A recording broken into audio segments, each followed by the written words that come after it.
topics, including some of the things and news around or talk about a Superman movie. We're going to be talking about the upcoming Elseworlds CW crossover event in December, and we'll also be turning to you to take your questions and comments on any particular Superman topic you would like to discuss. And to let you know how all that works, my co-host Michael Bailey hasn't joined me just as yet. Not sure what's happening there with Michael. Maybe his internet is down again, but we hope that Michael will join us shortly. But in the meantime, I will push on. So if you're watching this live, you're either doing it via our Facebook page or directly on our website. And seeing as how we're beaming this live across the internet and therefore around the planet Houston, we'd like to hear from you, Superman fans, right across the world. So to call in and talk with us tonight, you'll need to use Skype. Now what you do is you open up Skype, you search for Superman homepage, and you send us a message. You don't call, you don't dial in, you send us a message saying you'd like to chat with us tonight, and we'll try to get you on in the second half hour of tonight's show. Now for those of you tuning in live via Facebook to watch tonight's show, below that video we invite you to join in and chat with fellow listeners, viewers, and post your comments and ask questions. Michael, when he joins us, hopefully, there he is, he says he's online. We'll keep an eye on those comments throughout the show so you can get involved. Let me call up Michael right now and bring him into the show. And there he is. Hello, Michael. Hey. How you doing? What's that? It just didn't show me that you were online. I didn't see the little green thingy saying that you were online, so and that was very strange. That is very weird, because I was like, he's going to call me at any point now, isn't he? I mean... And I was sending you messages saying, hi, I'm here. You didn't respond to any of them, so I was thinking, maybe he's not online. It shows that I did, but anyways, that's beside the point. Okay. How are you? Oh, I am doing fine. We actually have stuff to talk about tonight, yes, so it's been kind of an active week. Yeah, and you've kind of all settled back in after Dragon Con and all that's kind of gone back, and it's like you're back in a normal routine now? Yeah, I'm a normal person again, so it's kind of depressing, but that's fine. Yeah, routine does sometimes become a little bit depressing. But as you said, we do have some topics that we need to discuss tonight, and got the official press release. Now, this has kind of been in the pipeline. People have been talking about it. We've been reporting on it. But the official press release from Fathom Events was sent to me this late last night, actually, my time. So early this morning, I guess, for you guys. Announcing that, yes, the Superman the movie 40th anniversary screenings are taking place across the US in conjunction with Fandango. Not only that, Superman the movie celebrating its 40 years, but also Batman Mask of the Phantasm is celebrating its 20th anniversary, and both are returning to movie theatres across the USA this November, and it's good to see them both back on the big screen, or back on the big screen. Obviously, we're more focused on Superman here, but an interesting press release that was sent out. Yeah, and didn't it also say that they're going to show one of the Fleischer shorts along with the Superman the movie, which is just amazing?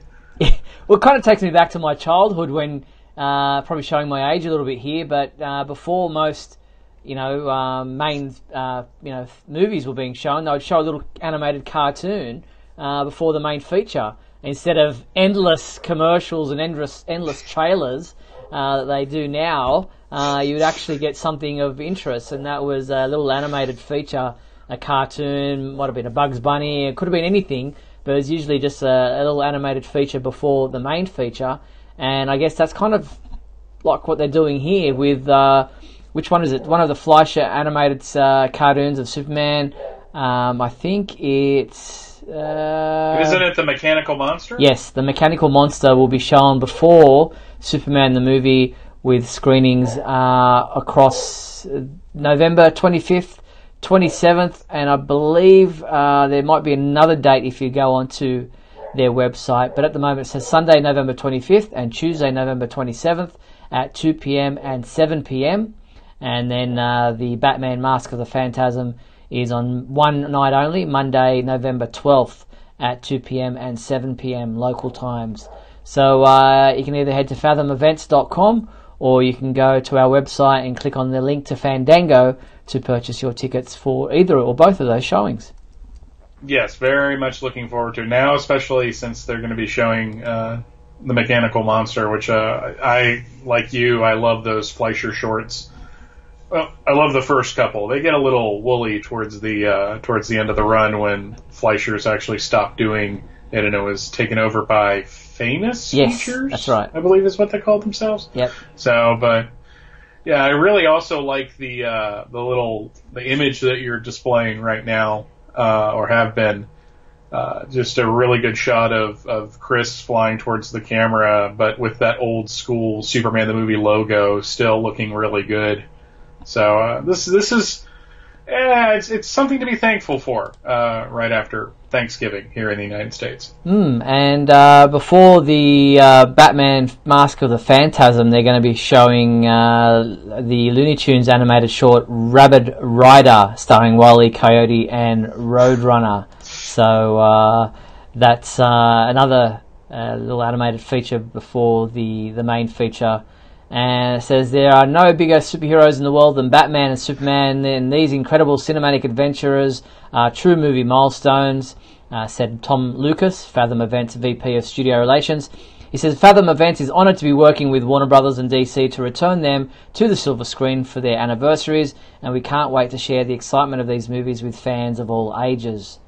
So, yeah, I'm kind of a little bit jealous that you guys get to see Superman the movie on the big screen. I've contacted local cinemas and theatres here in Australia, hoping that one of them will decide to do a 40th anniversary screening here as well. Well, to be fair, you've gone to screenings and met famous people, so... Yeah, but not just me. I'm talking about other Australian fans. There you go. Well, that is very true. No, I'm kind of curious, and this is totally off the what we normally talk about, but I'm kind of curious if the Batman Mask of the Phantasm is going to be the new HD like what they put on the Blu-ray release, because apparently they do whatever they do to make something HD to that movie. So I think that would look a lot sharper on the big screen. I mean, not that it didn't. I actually saw Mask of the Phantasm opening night back in 1993. It was Christmas Day. I just got in my car and drove and went and watched Batman. It was, as you do. It's very liberating. But no, I still hold that is the best theatrically released Batman film ever. Just in terms of being a Batman movie. So I'm glad that it's getting I'm not surprised. I will say that. Superman the movie surprised me. Batman the animated, the Batman Mask of the Phantasm is like, oh, of course. It's a Batman movie. Of course Fathom Events is going to do something. And it's interesting that the Max Fleischer animated Superman short Mechanical Monsters is back in movie theaters for the first time since its original release in 1941. Even you and I weren't born back then. Yeah, we're getting there, but we're not that old. But no, I think it'll expose people who probably haven't seen it. Now, to be fair, the Fleischer shorts have been in some release for decades now, whether it's VHS tapes or they put them on that box set that came out years ago. So it's not like like no one has ever seen these before. No, that's right. But it's really cool that the Mechanical Monster, especially because that was the first one that actually had a sequel in the comic books. There was this Golden Age story where Lois and Clark go to the movie theater and see the sequel to that, and Clark has to spend the entire time at the theater distracting Lois whenever Clark turns into Superman on the screen. And later it was called The First Imaginary Story, but that was a tag that they put on later. So I just... Man, it's just like the only thing that could be better is, I don't know, really outside of like going to a Q&A or something, I don't see anything better about this situation. We wanted it. I didn't think it was going to happen, but now it's actually on the site, and I'm pretty excited. Exactly. All right, well, looking at other movie news, director of Mission Impossible Fallout, Christopher McQuarrie, told Collider.com that with he and Henry Cavill having spent so much time together on set for the Mission Impossible film, they had a lot of time to sit and chat while they're waiting for things to be prepped and for Henry to be wired up and whatever. and they spoke a lot about what their ideas would be for if they collaborated on a Superman movie and what Henry Cavill would like to see for a Superman movie. And he said, with a lot of fans clamouring for an optimistic, upbeat type of heroic Superman film, Macquarie said that's exactly what Henry Cavill wants. He said that's the movie Henry wants. There's a really, really beautiful version of that, and I honestly can't speak for the people who are responsible for making those decisions, except to say it's part of a giant corporate mechanism, and I'm just one guy. So he goes into how these things happen and how big corporate movie studios are a bit slow on the uptake as far as being able to get things in motion. But he says it's exactly the type of thing that Henry wants to do. He wants to do an upbeat type of heroic Superman story, and he'd be on board if people just pick up the phone and call him. Yeah, it's interesting because this is kind of on the heels of an article I read about Kevin Smith talking at one of the things, because he's constantly doing public appearances and live podcasts and stuff, and he was talking about how, which is kind of interesting because Kevin Smith seemed to be really on board with Man of Steel and Batman v Superman, but now he's more wanting to see a positive version of the character. So it just seems to me that when you talk to the creative types, everybody wants to go in the positive direction. Everybody wants to do the Superman that's optimistic, that's the character. And it seems to be the studio that gets cold feet about that, because they look at the sheets from, the returns from previous films, and they're just not what they want it to be. So, I mean, it's just, we've talked about Matthew Vaughn, director Matthew Vaughn, wanting to do a Superman film and all that. And so, this guy worked with Henry, and, really, do you work with Henry for any length of time and not bring up Superman? I mean, it seems like an obvious, topic of conversation. Yeah, and as Mark's saying, it's just probably two guys sitting around waiting for things to happen and start talking about, wouldn't it be great if we did this, if we did that, and not necessarily having a script in place or having sat down and written out a contract or, put in a pitch towards a studio. But it seems like you'd be on board. Yeah, I mean, I think Henry would come back to the role in a heartbeat. It's got to be Warner Brothers wanting to do something, and I don't know why they're dragging their feet. There's got to be something going on in that corporate structure that just defies all expectation. Maybe they're trying to see if Aquaman and Shazam do well. I mean, Wonder Woman, the Wonder Woman sequel is probably going to do well. I don't see how it wouldn't. The first one was very successful. So probably, I think, of their films, the most successful. But, studios are weird, and maybe there's some people who are in charge of making these decisions that are like, a lot of people seem to complain about that. Maybe we should sit on this for a while, because the people before them were like, let's make it as dark as humanly possible. And it's kind of sad because the television people keep getting it right. And I think we're going to see that again in December or November, whenever the crossover is, when Superman and Lois Lane. Though I saw some nice clickbait articles in the past week, too, that were suggesting that Warner Brothers is ditching their movie plans and doing a stealth back-end pilot for a Superman series, which, I wouldn't argue with, but I don't think so. Yeah, well, we'll just have to wait and see if anything comes of this. Cavill wants to be back in the suit. He wants to do it again. He wants to be part of it. He's got all the ideas. He's throwing up all the story concepts that he thinks would make a good Superman film. He knows his material. He's a comic book reader. He's got ideas in his head. And if he got along with Chris Macquarie on the Mission Impossible Fallout film, then a collaboration between the two of them could go a long way towards, making something happen. But it's just up to Warner Brothers and the executives at the studio there to pick up the phone and call Chris Macquarie and call Henry Cavill and, get the ball rolling, as they say. But until that happens, we have to just sit patiently and wait. Mm-hmm.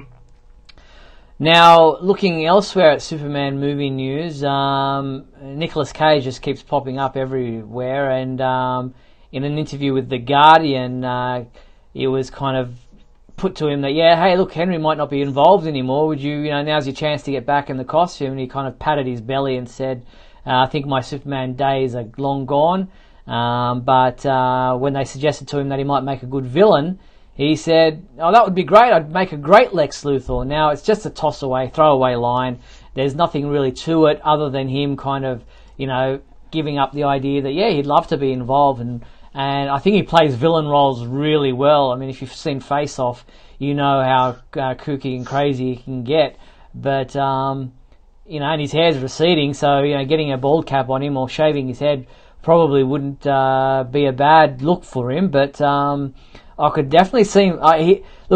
He's much maligned, Nicolas Cage. There's a lot of people who don't like him, but he does play an enigmatic kind of role really well, and I think that he could play a really kooky, crazy, dark, sinister Lex Luthor really well if he wanted to. I saw this, and my first thought was, that would be amazing. And my second thought was, I was a little down on Jesse Eisenberg making Lex kind of crazy, kooky and putting Jolly Ranchers in people's mouths, and, the red capes are coming. The red capes are coming. But you know what? I honestly think Nicolas Cage could make that work.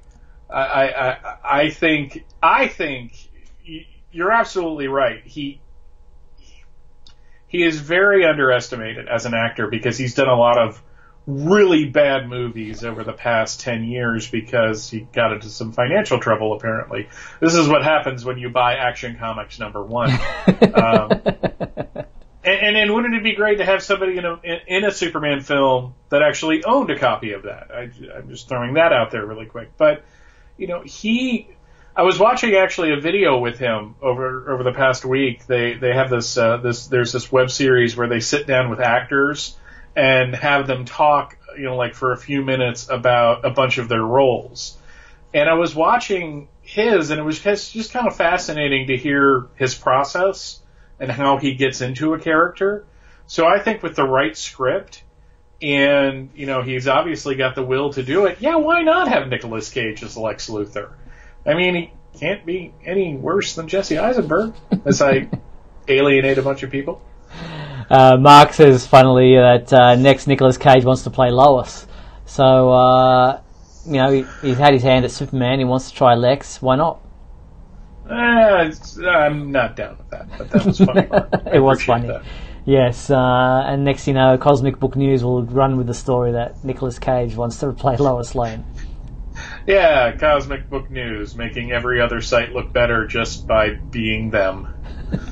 Alright, so in Nicolas Cage, obviously, every time a Superman story is out there in the media, he is contacted for his opinion or his view on something, and why not? He makes news headlines, so good on him for having his say.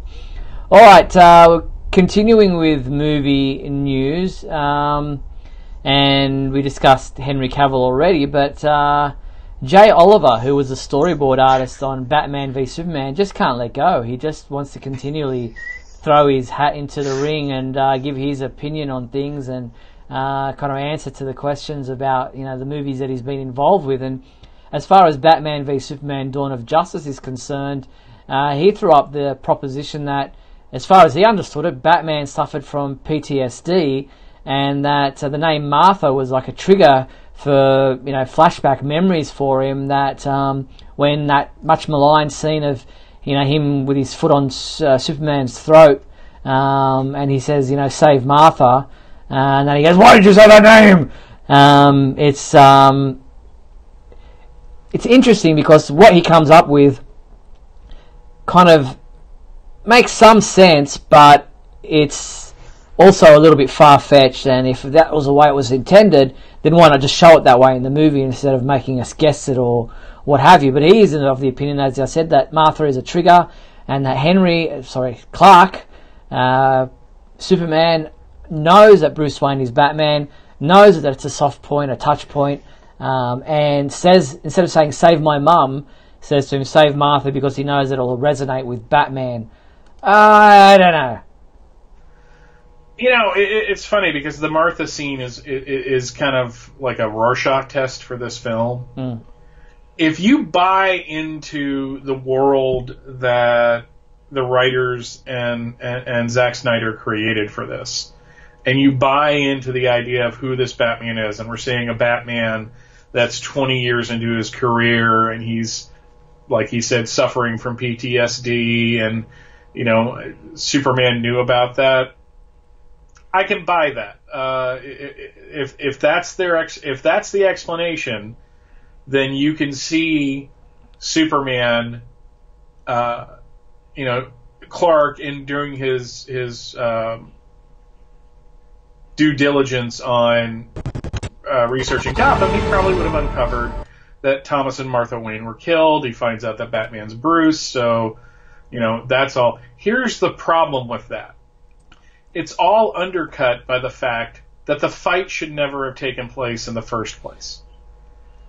If you really want to delve into the problems with the film, it's that fight really served no purpose but to entertain us.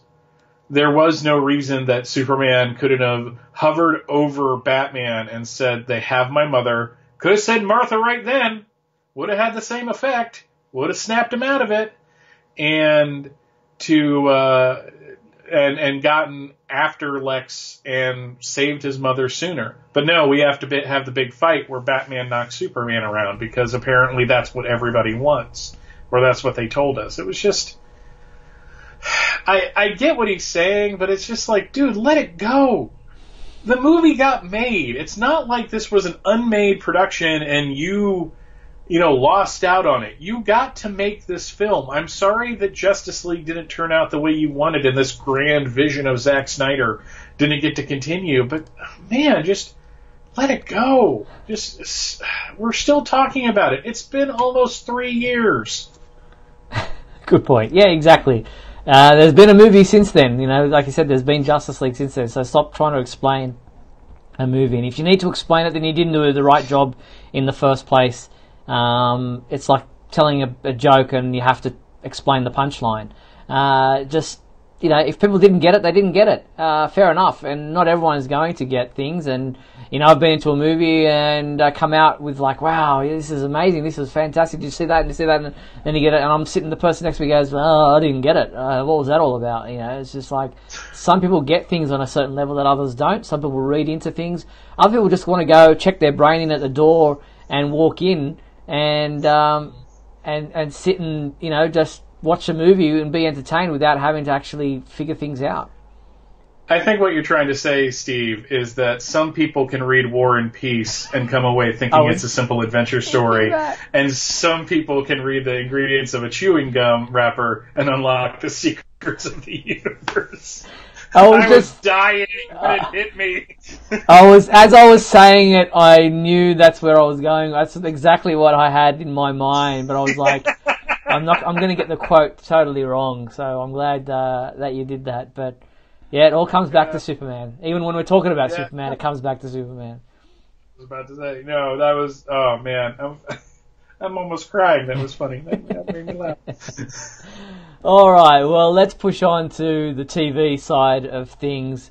And the CW released an episode description. They released a trailer, they released photos, and now they've finally released an episode description for the first episode of Season 4 of Supergirl. Usually it goes the other way around. Usually we get the episode description, then the photos, and then the trailer.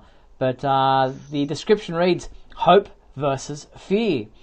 Diving back into reporting, Kara welcomes a new cub reporter to Catco.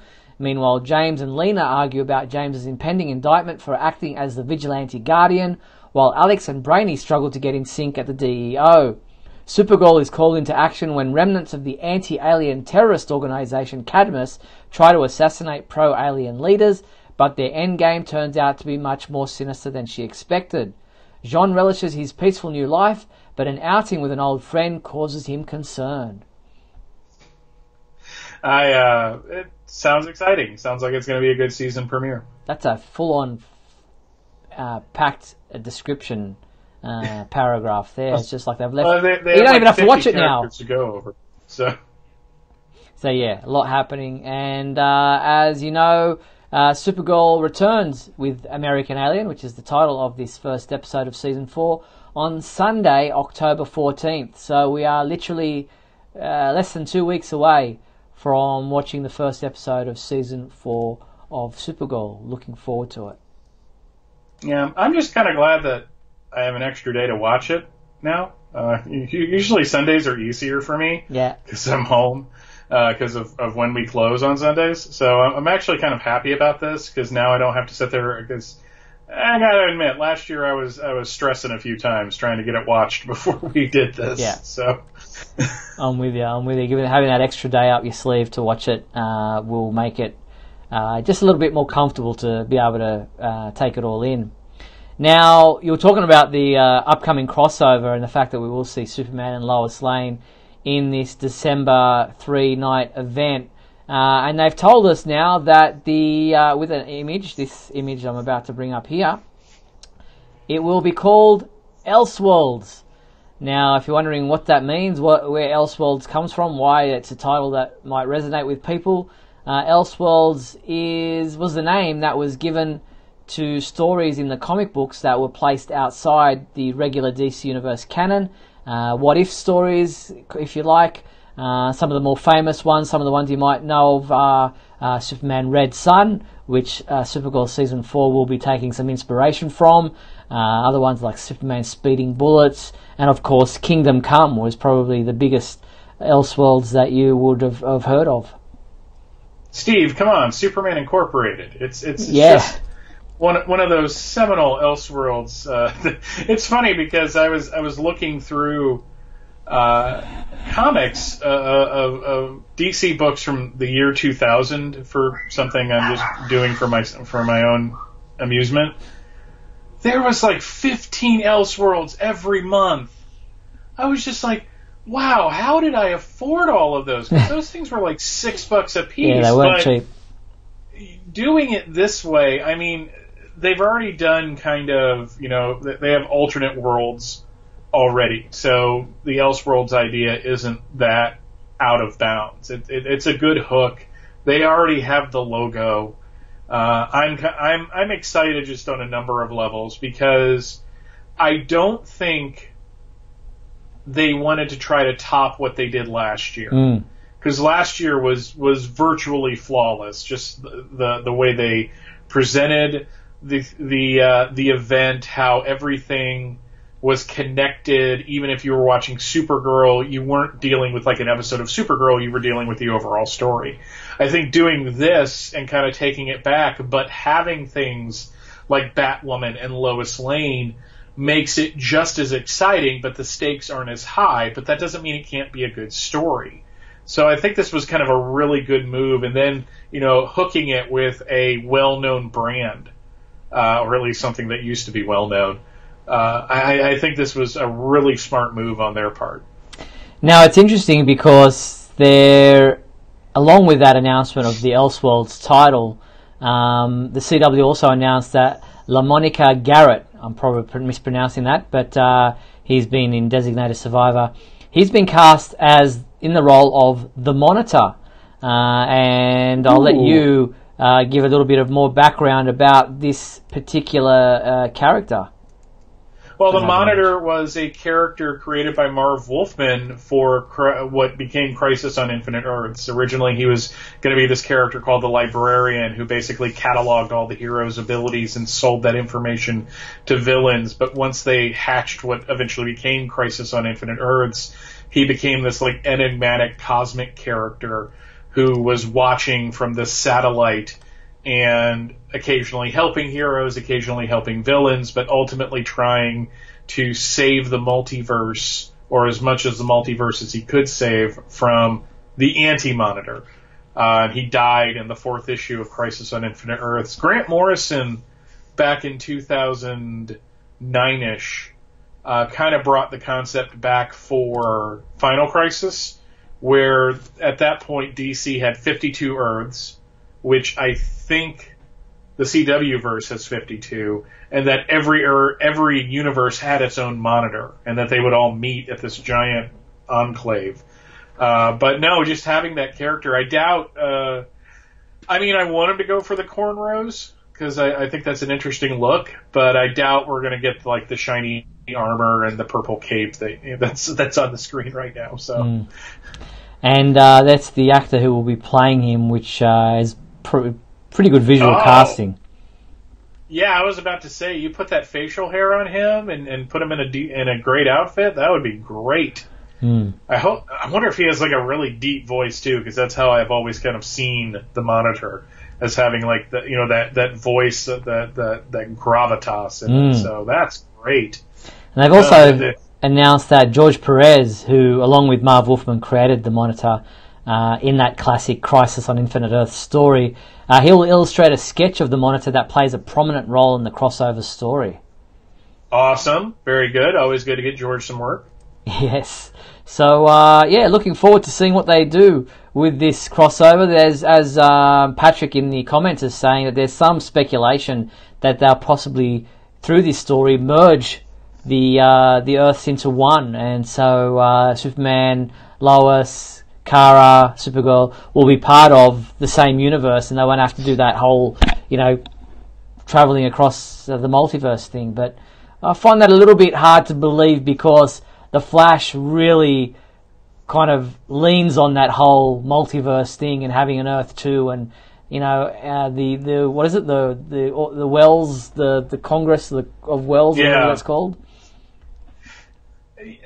On one hand, that's actually what Crisis on Infinite Earths originally did. Was it folded the multiverse into one universe. And if you talk to fans from that time period, a lot of them will say it didn't need to happen. It was one of those things that a few creators wanted, and they had enough juice to make it happen. I think the multiverse is kind of back as a concept, and I agree with you. It would be interesting, but at the same time, they get a lot of mileage out of having different realities. I mean, you wouldn't have Crisis on Earth X without that. Yeah. So I don't know, but Mike Zumo in the Flash chat, which I'm still going to call it that, says maybe they'll just merge Earth 1 and Earth 38, which I don't know, that might work. I don't see a problem with that. Yeah, that could be a possibility. Just having those two merge somehow could work. So we'll wait and see what they do with that. But we don't have to wait too long, because the special 3-night Elseworlds crossover event will take place starting Sunday, December 9th on The Flash, then continue on Arrow on Monday, December 10th, and conclude in Supergirl on Tuesday, December 11th. And we look forward to that, especially seeing Superman and Lois Lane returning to our screens, or Lois, for the first time in this universe, appearing on our screens. Woohoo! And hopefully everyone read my column in the latest Big Blue Report, our twice monthly Superman homepage free newsletter. If you're not subscribed, you should be, where I posit the whole idea of seeing a new Superman TV series appearing on our TV screens, and maybe having a spin-off from this particular iteration of those characters if it goes over well in this crossover. I'm sure, I don't want to see Arrow or The Flash or Supergirl or even DC's Legends of Tomorrow end anytime soon. TV series don't last forever, so maybe if one of them does seem to happen to conclude sometime soon, then a Superman TV series set in the same universe or based on the same characters might be able to take its place. Or on the DC app. Yeah, DC Universe streaming service. Definitely a possibility. Alright, well, let's take a quick break. We're at over the halfway point of tonight's program, so let's take a quick break, play some messages, and then come back on the flip side to talk about some comic book stuff, as well as Terry Hatcher's trivia knowledge of Superman. Back soon.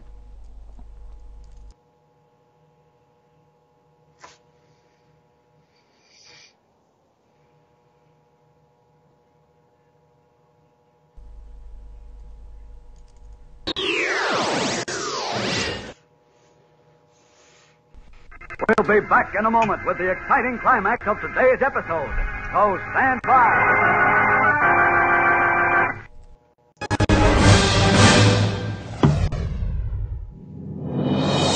up in the sky. It's a bird. It's a plane. No, it's SupermanHomepage.com, the #1 Superman fan site in the world. SupermanHomepage.com, covering the world of Superman from the 1930s to today. News, reviews, rumors, and reports. SupermanHomepage.com for all your Superman comics, TV shows, movies, cartoons, radio shows, and more. Everything you ever wanted to know about the Man of Steel and more. SupermanHomepage.com. Thanks, Superman Homepage, for all the support over the years. I really appreciate it. I'm Matt Balmer, the voice of Superman and Superman Unbound, and this is the Superman Homepage. Right here on Superman Homepage. I'm freezing! Superman! Uh-oh, sounds like Lisa and Scott are trapped in the icy cave of that frosty-faced villain, Captain Cold. This is a job for Superman. My fast freeze zapper will freeze Superman forever. No way, Captain. Here, kids, my new Superman Hot Cocoa Mix is the super tasting way to warm up. Tasting way to warm up.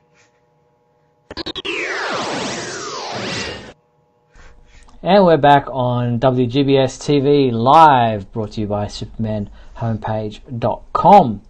Now, as I mentioned before the break, Terry Hatcher recently appeared on an episode of BBC's popular program QI, in which a number of Superman trivia questions were put to the panel, and Terry struggled a little bit. They were a little bit tricky, kind of outside of her area of knowledge, but maybe not so much. Let's just play a little bit of that video right here for you so you can see what we're talking about.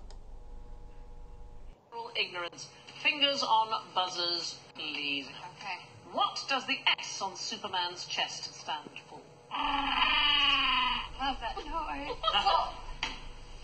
Super. It's not an F, Simon.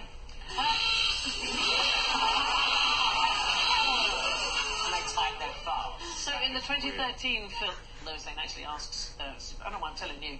Yeah, I don't either. But she actually asks Superman what the S stands for, and it's not an S, it's a Kryptonian symbol of hope.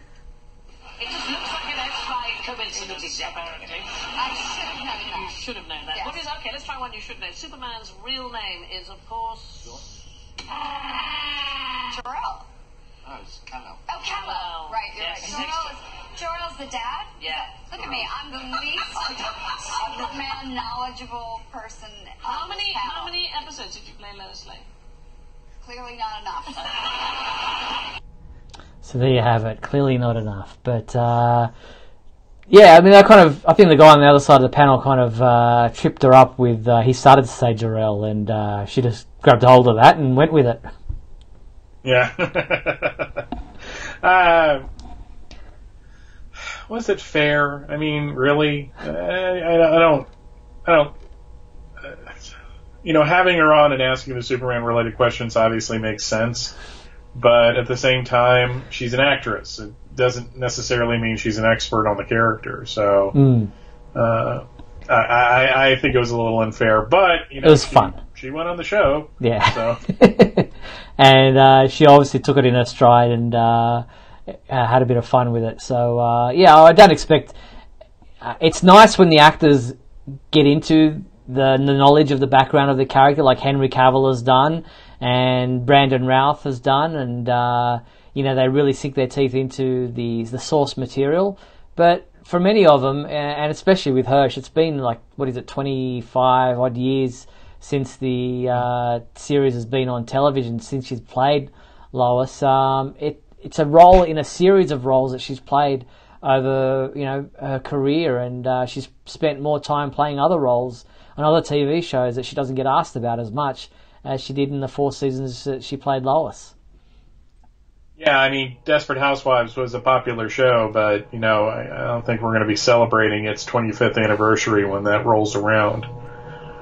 But so it is what it is, and good on her for playing fun with the trivia quiz program that she was on there. And if fans in the UK want to catch that, then you can go to bbc.co.uk to watch the full episode. Alright, let's push on and go to the comic book side of things, and Action Comics 1003 came out this week. I accidentally had it written down as 1002 on the review for a couple of days there, but it was Action Comics 1003. It was reviewed by Mario Bernisi, our reviewer, who gave it a 4 out of 5, saying that I know the plot hasn't massively progressed, but there is quite a bit of character building to be had here, and he actually quite liked the way that this particular story has continued. Yeah, we had a lot of parry this issue. I really liked showing how Clark is affected by kryptonite, and him not knowing where it is and figuring it out. I wasn't entirely happy that Batman was in this book, but in fact, you just showed a little clip of Batman there for like 30 seconds. But at the same time, I guess if you put Batman on the cover, maybe somebody will buy it. But the whole plot with the kryptonite was great. The whole, and it kind of ended on a really good cliffhanger. We still don't know what's going on with Lois. I'm really kind of annoyed with that too, but I'm not going to sit here and pout about it. I just want it to be over, but I know that there's a story to be told. But yeah, it was also interesting that Yannick Paquette did the artwork in this one, because he worked for a couple of issues at least on Action back when Joe Kelly was writing the character. So it's kind of interesting to see him come back. But no, very enjoyable issue. I liked it. Yeah, no, I'm on board with it too. I like what Bendis is doing with his run on Action Comics. I loved the sequence in the Daily Planet and how everything that happened there with Clark not feeling well around the kryptonite and the way that all played out, and the care that was shown for him by the other Daily Planet staff members, and it's starting to play out nicely. Bendis is weaving a lot of different plot threads through it, and you're just not sure where it's going, and he's keeping the mystery running throughout the book. So keep up the great work is what I'm saying. And if you're not reading Action Comics or Superman, it's a good time to do so. I know fans who have been away from the comic books for a while are jumping back on board and enjoying what they're reading. Yeah, I mean, especially, if you're buying your books digitally, it's really easy to go back and get those issues, unlike the old days when you had to kind of hunt for them. Yeah, exactly. So Action Comics 1003 was out last week, September 26th. Well worth a read. It's part 3 of the Invisible Mafia story that Bendis has been weaving through the Action Comics title. The other book that came out this past week that got a lot of media hype was Heroes in Crisis, the first of a 9-issue run that is quite a dark and mysterious and full-on start to this series. I don't know if you read the first issue, Michael. Yeah, just a lot of death. I did. I am hoping that something happens in the next couple of issues that just makes me really excited for it to be for the story. Tom King is an exceptional writer. I've liked. I haven't read a whole lot of his stuff, but I've liked what I've read, and the idea of Superman, Batman, and Wonder Woman establishing this place where heroes can go and talk about their problems is neat, and having that get attacked is a good thing to hang a story on. But this was the pacing of this story is very slow. So basically it was just a bunch of people got killed, and every once in a while we got a little peek into what these heroes are facing. And, Booster Gold and Harley Quinn fought. It's not that it was bad, it's just I want more. Yeah. No, I understand where you're coming from. I'm just reading the comments. Bobby Sperling in the comments says, if one of my favourite hopeful characters had not died, I really would have gotten more out of Heroes in Crisis. It was an intriguing story. And I guess that's probably where a lot of fans fell when they saw certain heroes and villains, just characters in general, being, cut down in their prime. was intriguing. But seeing Booster Gold in it and knowing that what his capabilities are there, I'm sure things are going to kind of fluctuate. Yeah, I mean, and you have as your hook characters Booster Gold and Harley Quinn. I mean, that's an interesting combo. So, like I said, I'm not saying I hated it. I'm just saying that I want to get a couple more issues under my belt before I really kind of deliver any kind of definitive thought on it. Because it could be in a couple issues' time, I go back and read everything all together, and I'm like, oh, this is great, because maybe that's how it was kind of meant to be read. The artwork is very good. I like the way this team draws Superman. He's very the S is the proper size, and he looks good. So there was a lot to like here. Yeah. So waiting to see where it continues. The addition of those 2 extra issues from what was supposed to be 7 issues to now 9 issues has me a little more optimistic, because perhaps there's now room to flesh out some of that story a bit more and get more insight and more background than might have been possible when it was just 7 issues. Mm-hmm. And maybe it'll all come out on time. Yes, let's fingers crossed. All right, and speaking of comic books, this is what is out this week, and there are quite a few books to look at. Starting off with chapter 11, The Wake of the Death of Superman Part 1 digital comic book series that is out at the moment already. Then you've got Adventures of the Super Sons number 3 out this week. That 12-issue maxi series continues. We've also got Injustice 2 print edition number 35 out this week. Justice League number 9 is out this week, and it comes in a Jim Lee Flash variant cover, which is also available as a pencil sketch cover. You've got a Superman Blank number 1. Now, this is out for 24-hour comic book day. I think, if I'm not wrong, this is just a blank comic book. It's just blank pages. Yep. You just draw your own comic in this somehow. Yeah, that's pretty much it. I mean, to be fair, it'd be interesting to use it as a sketchbook. Yeah. When you go to conventions and have different artists draw Superman in it, or draw your own book. I plan on picking up a copy so I can do just that. It's just a $3 sketch pad, but yeah. So, but also on a practical level, it's going to be a really good scan to get a good copy of the logo. Because it's just white behind it, so you can just pop that into Photoshop and do the background eraser, and you can just put that wherever you want it after that. So that's kind of where my head went. I was like, it's worth $3. And also out this week is Justice League: The Dark Side War Essential Edition. Don't know how essential it is, but it is out this week. Is it the whole thing in one collection, or are they splitting it up again? Let's have a look. What it says. It says here on Amazon.com. It's collected in its entirety. The Justice League Darkseid War features the epic battle between Justice League Darkseid and the Anti-Monitor in its all-new Essential Edition featuring brand new cover.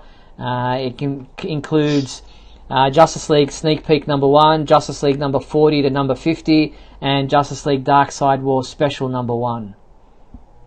So, but it doesn't have the other specials. So that's okay. I guess maybe they weren't as essential and were more of a money grab than DC really wanted to admit, or they're waiting for the omnibus, and that's where that's coming from. Exactly. So you've got essential editions, you've got collected editions, you've got omnibuses, you've got hardcovers, you've got complete collections. It just never ends. All right, and out this week on it was announced this week that Eagle Moss Collections is now taking orders for their limited edition Superman 35cm figurine. Now, the only problem with this one, both for you and for me, is only available in Europe. So the UK and Europe fans can get this £99.99 statue. It's, as I said, 35 centimeters tall on his base. Limited edition figure has been sculpted to capture both Superman's chunky silhouette and the fine details of his classic blue, red and yellow costume and flowing cape. Hand painted, this figurine is limited to 1,000 pieces worldwide, but it's only available in Europe, so why is it worldwide, I don't know. And it's presented in full colour box and comes with a numbered certificate of authenticity, a must-have for fans of DC Comics and Justice League. Don't miss out on your chance to grab this mega-sized Superman figure and add it to your collection. Looks nice, but as I said, only available in Europe from Eagle Moss. £99. That's well over $100. I mean, it's an impressive figure. Don't get me wrong. That's some great sculpting. Superman looks good. I like the cape. They got the yellow S on the back.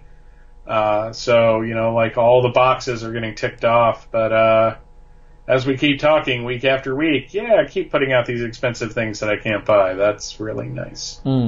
And Bobby, the Blank Superman comic book does come out tomorrow. So we're talking about Wednesday. All those comic books are out on Wednesday. The only one that's out already is the digital Death of Superman Chapter 11, which I think comes out on Tuesdays digitally. So all those comics that I listed are out on Wednesday this week, October 3rd. So yes, just clearing up that for people watching live. And to answer Daniel's question from a minute or two back, there are no Superman collected editions. That's kind of slowed down in the last couple of months. I've noticed that since the 80th anniversary is kind of winding down, that they're not putting out as much Superman stuff. I don't know why. Just maybe the stuff they were putting out wasn't selling to their expectations. But at least we got that new Death of Superman omnibus coming in April. That's going to be great. Now, Super Trivia Quiz, our monthly quiz for Superman fans, was just renewed for another month, so the beginning of October. And the 3 questions we're asking you this time around, and don't answer here, answer at the Super Trivia Quiz feedback form or contest form. The 3 questions are: in the comic books, what colour kryptonite is said to permanently remove Superman's powers, without killing him, of course? Question number 2, in the TV series Smallville, to protect Clark from Checkmate, Martha Kent takes on what persona? And question number 3, after the Our Worlds at War comic book story, Superman changed the colours in his chest emblem from red and yellow to what? So if you think you know the answers to all 3 questions, don't answer them here, don't answer them in the comments. Go to the Superman homepage website. You'll see the Super Trivia Quiz under our favourites menu, and you'll be able to send in your answers to all those questions, all 3 questions, and we will list the names of everyone who guessed them right on the update at the beginning of next month. Woohoo! I'm sure you know the answers to all 3 questions, Michael. Yeah, it's funny, I look at the quiz every month, but I'm reminded back in the early 2000s, like 2000, 2001, man, I lived for the quiz coming out every month. I really did. That was just like one of those things back when I had time, which I don't anymore. But back when I was more of a passive internet person, the trivia contest was something, because you're usually really good with the questions, and they're just hard enough to be interesting, but they're also, I don't want to say easy enough, but they're not too hard. It's not like we got Mark Wade writing these things every right. month. Yeah, they're not too obscure. So I was actually reminded, I always think this time of year of that symbol getting changed, because it was right after Our Worlds at War, but it was also right around 9/11. So it seemed really appropriate, even though DC, despite what they tried to claim at the time, did not plan it that way. Now, talking about features of the website, I'll have an exciting announcement of a new feature coming up by the end of this week. It's going to be called, and you're hearing it here for the first time, Thank God It's Friday. And That's the kind of reaction I was hoping for. Yes. So, oh man. So keep an eye out for that. It's going to be a regular feature here at the Superman homepage. I think you'll enjoy it. It's I'm not going to spoil anything more, but yeah, thanks Zod. It's Fridays. Will be a regular feature here at the Superman homepage on Fridays. TZIF. That is perfect. That is amazing. It's one of those things that is now like really obvious, but I'm glad it didn't occur to you until now. And the thing is that in discussions with my collaborator on this, it just popped into my head as we were discussing possible titles, and as soon as it came out, that's the one, and we're running with it. So yep, look for Thanks Zod It's Friday to premiere on the Superman homepage this coming Friday, and I think you will enjoy it, and you'll be able to. It's interactive, so I'm hoping that Superman fans will participate in this ongoing feature at the website. All right, well, we just have enough time to do a what is it? This week in history. So let me play your intro for you, Michael. As we break through the bounds of your earthly confinement, traveling through time and space. All right, we are moving into October, and I am going to be doing this kind of on the fly, but that's okay. I like to spring these things on you, keep you on your toes. That's okay. Since it's the beginning of October 4th, 1938, Action Comics number 6 came out. So it's kind of neat that we can talk about these early issues of Action in this thing, since we're at that date. In 1948, nothing. Very good. The Star Spangled Comics was out, but that didn't have the. I don't think that had the Newsboy Legion one in there. 1968, Superboy number 69, where how Superboy learned to fly, which is I don't know. Have you ever seen that cover with Pa Kent and Superboy with the balloons? No, it doesn't ring a bell. Yeah, basically, he learned to kind of control his flight with Pa Kent helping him. It's a really cool visual of him with these balloons teaching him. Nice. 1968. Oh yes, I have seen that one. Superboy number 152, The Two Faces of Superboy. So obviously, for a couple decades there, Superboy came out in the beginning of the month. 1978, we are rolling towards the Superman the movie coming out, and we have DC Comics presents number 5, where Superman teams up with some guy named Aquaman. I don't think he's ever going to go anywhere. At least I doubt he is, in any rate. In 1988, Action Comics Weekly number 627 continued the Superman feature in that. That was at the point where there were only 2 Superman titles, which is the exact opposite of October 1998, with Action Comics, number 749. Oh wow, that was that Candor 4-parter written by Ron Mars that they did like for 2 years. Ron Mars did like a 4-part story, I guess, to give the creators some time to breathe. And then in 2008, Final Crisis. Number 1, Final Crisis Submit, number 1 came out. But so did Supergirl number 34, and if you remember that one, that is the first Jamal Igle Sterling Gates issue, and we're right up on the 10th anniversary of New Krypton, Steve. Oh, wow. It doesn't really feel like 10 years at all, does it? Not at all. So, in the real world, which is having trouble loading for some weird reason, we have October 3rd, The Adventures of Superboy makes its debut on television in 1988, so we're at the 30th anniversary of that tomorrow. October 4th, Melissa Benoist, who plays Kara in Supergirl in the Supergirl series, was born in Houston, Texas in 1988. Wow. She's 12 years younger than I am.